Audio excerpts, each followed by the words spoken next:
Battle Guard, correct? Your heart has made its choice, then. All I ask is that you guide these open minds with virtue, care, and sincerity. They are all promising youths who bear the weight of Fodlan's future upon their shoulders. I hope you appreciate what an honor it is to lead them. Brother? Oh, I am so sincerely sorry. I did not mean to interrupt. I'm in the middle of something, Flame. Is it urgent? No, it's nothing. More importantly, who is this? This is our newest professor at the Academy. Oh my! A new addition to the Officers' Academy! I am so very pleased to meet you, Professor. I am Sedith's little sister, Flame. I am so happy to make your acquaintance. Let us focus on the topic at hand. There is something you should be aware of. In a few days' time, there will be a mock battle between the three houses, intended to gauge the current progress of the students. We will be using this battle as an opportunity to ascertain your own abilities as well. Please do not disappoint the Archbishop. That is all.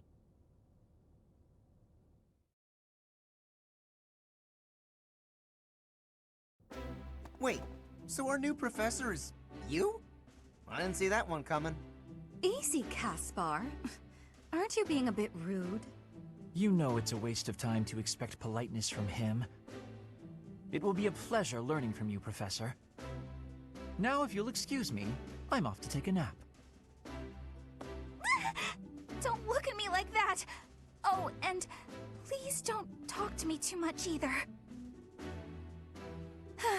I'm sorry for the chaos you've walked into. I hear we are rather close in age, Professor. I hope you do not mind if we treat you like one of us. In our class, we try to treat each other as equals, despite any differences in age or status. Personally, I would love to include you in that inner circle. You have a gut, Professor. I will take great joy from your teachings. Petra, I believe you mean to say that our professor has guts. That's a bit different from having a gut. You can't go around saying someone so slim and attractive has a gut.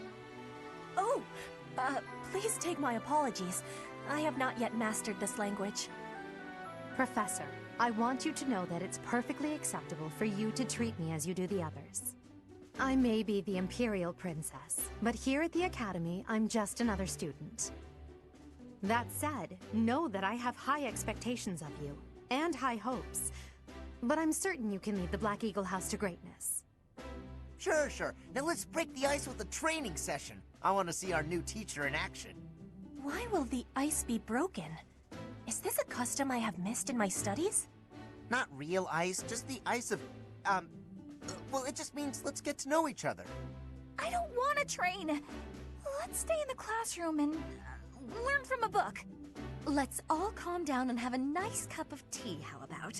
Doesn't that sound lovely, Professor? I know we all agreed to treat each other as equals, but there is a limit to what I can tolerate. The esteemed Black Eagle House requires order.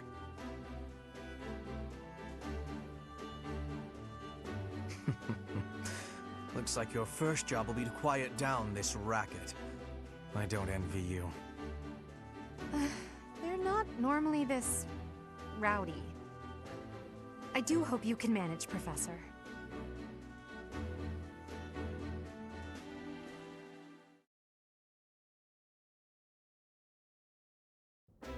Wait, does this mean our new professor is... No, I really can't believe it! But I was speaking to you so casually, as though we were companions. Oh, I am so sorry, Professor. You just look the same age as the rest of us, and... Oh, and I'm sorry I just said that too. I really must watch my tongue.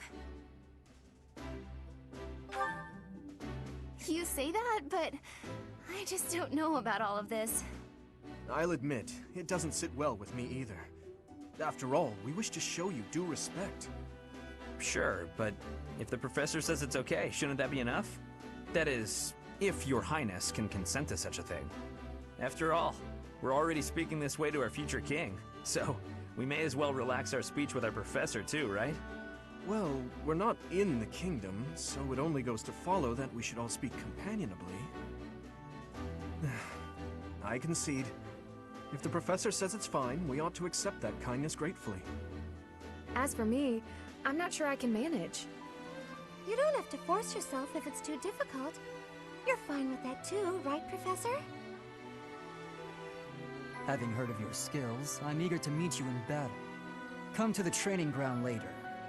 There, you will show me what you're capable of. You aren't wasting any time, are you, Felix? As it were, count me in for any such battle. Pardon me, but I would also love to observe you in battle for future reference, if that's okay with you. Ash, I won't have you speak of merely watching. You should join us as well. If you get injured, simply say the word and I'll patch you up straight away. Your Highness, do take care not to go overboard. You worry too much to do. I'll be fine, I promise. My companions, is there not something inherently wrong with crossing blades as a way to bond with each other? Huh. I never thought of it that way. Well, if that's how you feel, I suppose you'll just stay behind while the rest of us are at the training ground? Ingrid, my dearest friend, you really are too harsh on me. Well then, Professor, what do you think?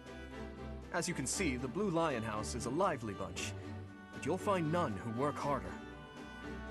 I'm certain we'll cause our fair share of trouble, but I'm very much looking forward to the year ahead.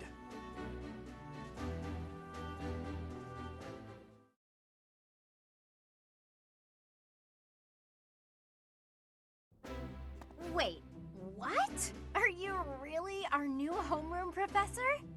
Is that true? You aren't quite what I had pictured. Oh, sorry, I didn't mean that the way it sounded. I was sure you'd be roped into joining the Knights. Don't tell me. You chose this class just to get to know me better, right? I'm flattered, really. Whoops. Now that you're our professor, maybe I should choose my words more carefully. Oh, well then, since we're pretty close in age and all, I suppose formalities aren't all that necessary. One must truly marvel at the exceptionality of this appointment. Becoming a teacher to students almost the same age as yourself. How unusual. I've heard you are a skilled mercenary, but I cannot shake my discomfort at your new position. Are you really as strong as they say? Let's see your biceps. I bet I packed on more muscle than you. I doubt that. Apparently our new professor was personally recommended by Alois, one of the knights. As far as skill goes, I saw it with my own eyes. What's more, Teach here is the child of the most renowned former captain of the Knights of Seiros. I heard. There's no way a child of the captain isn't worthy. It's simply not possible. The captain? Who are you talking about? Captain Geralt, of course. The most notable captain of the Knights of Seiros and a peerless mercenary.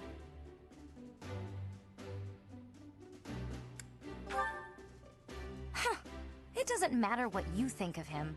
Captain Geralt deserves nothing but respect. Well, after working as a mercenary alongside a father figure such as he, I have high hopes for our professor. Just because someone is special doesn't mean their children are special too, Lysithia. Assuming that a child is going to be exceptional just because of their lineage is a bad idea. Don't you agree, Marianne? Huh? Oh, yes, I suppose so. Well, we can find out for ourselves in battle. I can't wait to see what tactics you've learned from the captain. A battle? Shouldn't we have a welcome party or something first? I'll get the meat. How savage. I propose a nice conversation over tea instead. I am more than willing to procure some high-quality leaves. Tea? You can't get to know someone over tea. If there's no meat involved, it's not a party. Your common sensibilities are grating to my noble ears. Please quiet yourself. Sorry for the bickering, Teach. As you can see, the Golden Deer House is a rowdy bunch. We're not especially unified. You'll find nobles and commoners alike here. Those who are dedicated to their studies alongside slackers. But hey, that just makes your life more exciting, right? I really hope you're looking forward to the year ahead as much as I am.